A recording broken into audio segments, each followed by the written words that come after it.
three-time Olympian, two-time Olympic medalist, three-time world champ. Helen, you continue to make history. Where does this one rank? I don't think you can rank making Olympic teams. They're all so special. They're kind of few and far in between. You can never take anything for granted, and man, this is just really special. So, but there's not one more than the other. Was there a difference between each time that you have won this tournament?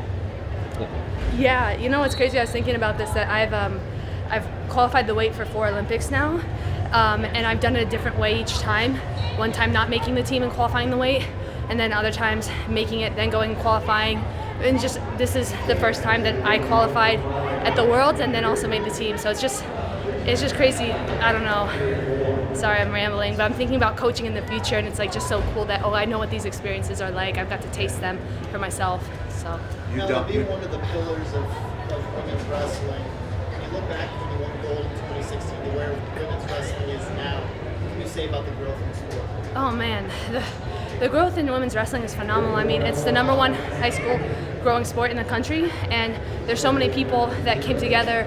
Sally with Wrestle Like a Girl, and they had the NCAA I think coalition or initiative for that, and so that now that's being added within I think the next year or two, and just honestly, it's just the girls showing up, the girls giving it a try, the brothers that are rolling with their sisters in the basement or in the family room, and then just the parents that are willing to let their daughters go out, and then I think they get to see the fruit of that labor and how much value it brings and how much confidence and skills that it will give you just for life. So yeah, the growth is huge, and I think it will keep growing. Pennsylvania just sanctioned it as a high school sport. This is their first season. Amazing. To be able to do that here, to have the Olympic trials in State College, do you think it will help grow the sport for girls to be able to see it in person? Man, I hope it will help. I mean, for sure. I think there's truth to that saying, you got to see it to believe it. When I was growing up, there were no male Olympic champions, and I struggled a lot to believe that it was even something I'd be able to do because I felt like I didn't relate to the male Olympic champions. And then God really showed me that you can win just by being yourself. And so I think girls now that they have champions, they have young ones like Amit Alor and Adeline Gray, and all the amazing team of women to look up to. So yeah, when you see it, you can believe it. 3 years ago, you had the knee injury before trials. What was the lead up to this trials? The lead up to this trials, I always kind of say things like fires are going to come. Before every breakthrough, there's maybe a breakdown, or there's definitely a battle. So there were so many fires to put out, but it was almost comical. I mean, a month out, it was like everything that could go wrong started going wrong, like just one thing after another after another. So I think I still take this over an injury. Yeah. Is someone sharing the most significant fires they put out? It was just like I got in a car accident, and then my car just got damaged at the auto shop, and then like this issue happened with my bed, and then I got this really like deep sickness for a couple weeks, and then like this broke, and then it was just one thing after another after another. Yeah.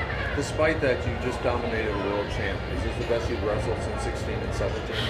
Yeah, I definitely think that I'm coming into a peak season right now, and I've been putting in a lot of work, and I've just been, I would say the last Olympics was like all about just getting healthy, like mentally and emotionally. I remember telling my mom before the Tokyo Olympics that I didn't even know if I was mentally stable enough to compete. I mean, it was like by the grace of God that I came away with the medal, quite honestly, and this feels like a very redemptive cycle where I've gotten to heal and to see that, oh yeah, you can come back from these things, and if you don't give up and you listen to your body and you're just stay in that awareness and respect those things, but stay with it, you can work through it. What kind of things did you do to kind of work on your mental health? Oh man, they told me if I wanted to come back to wrestling that I would have to do brain therapy and trauma therapy for the rest of my career and my life, and I really took that to heart. So I think it's better to stay on top of things, even if maybe you think you don't need it, to just stay on top of it, because you'll always get stuff out of it. So I do probably just as much therapy or recovery modalities, if not more, than I do actual training. Who was it that told you to do that? It was a neuropsychologist at Johns Hopkins. Alan Gray was part of your beginning. Yeah. Unfortunately, she did not win tonight. What's her legacy be? Man, I mean, her legacy is incredible. And, if you look at the men's side, men's freestyle, how many of the guys on teams, just on national team alone, are married with children? And you look on the women's side, how many are married with children? It's just Adeline. It's a totally different sacrifice. You have some guys with 5 kids that are wrestling. Like Adeline, no woman can do that. Can go have 5 children and come back and still make it. So the fact that Adeline was willing to do that and was willing to make a comeback and came back with a world medal, qualified the weight, for a youngster like Kennedy Blades who's now chasing her dream. I mean, that's incredible. And she had not one baby, but two. So, yeah. Talk about, you just mentioned Kennedy. She beat Adeline Gray and you just talked about her legacy. How does that explain the depth that USA Wrestling has for the women's division now? Yeah, the depth that USA Wrestling has for the women's division, it's just getting better and better. I think if you look at Adeline's weight class a couple years ago, maybe a decade ago, it was like if Adeline wasn't going, you didn't know how the next person would do. Now you look and it's like the top 7 girls, you're like, they could go do well at any tournament overseas. So I think that speaks volumes for the way women's wrestling has grown. Now with that you're going to Paris, what does it mean, especially after Tokyo was such a different Olympics, that you'll get to experience kind of what you did in Rio? Yeah, in Rio we had the Zika virus, and then in Tokyo we had the coronavirus. So there's just been like a lot of things around the Olympic time. So just to get to look forward to Paris and get to compete in the Olympics again after what the world went through, I think it's really just coming together, and it's going to be nice to like see everyone, spend time, do what you love, and share that with the world. What has it meant to represent Southeast Kansas Wrestling? It's been amazing. Art, Kim, the Martori family, they've been incredible. I'm so grateful for them. Like, I can't even put into words how much they've done for me and how much they've done for women's wrestling and wrestling. So they've definitely cemented their legacy, and the impact that they've made will, I think, reverberate for generations to come. First to qualify 3 times for what does that mean to you to do that first? I don't even know that it was a record or that it was something that hadn't been done. I just don't even think about that stuff. And then I think Adeline and I got tagged in a post like a couple days ago, and I was like, oh, that's cool. I'm gonna try not to think about that one. No pressure. But no, it's such an honor. It's really cool. It just like makes me think back to myself as a little girl, and if you told me that I was gonna do this, I don't think I would have believed you. I had so much doubt and insecurity, and it's been a journey. And I think some people are maybe born really confident, they chase after these things, and then other people like me, it's like you just maybe chip away a little bit at a time, and then you look back and you're like, wow, this is so cool. So then where do you find that confidence? What do you do to get confidence?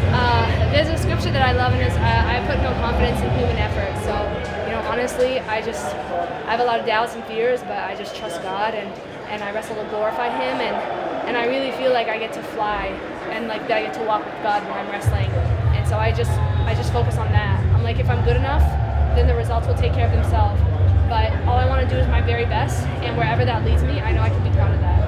You were talking to Kennedy earlier, and she said she was 8 years old when Adeline won her first world title. But now seeing the generational talent that's come through in women's wrestling, how is it to see how the sport's grown, and specifically Sun Kids wrestlers carrying on that legacy? Yeah, it's tremendous. It's so cool. I think about when I was young, the women that went before me.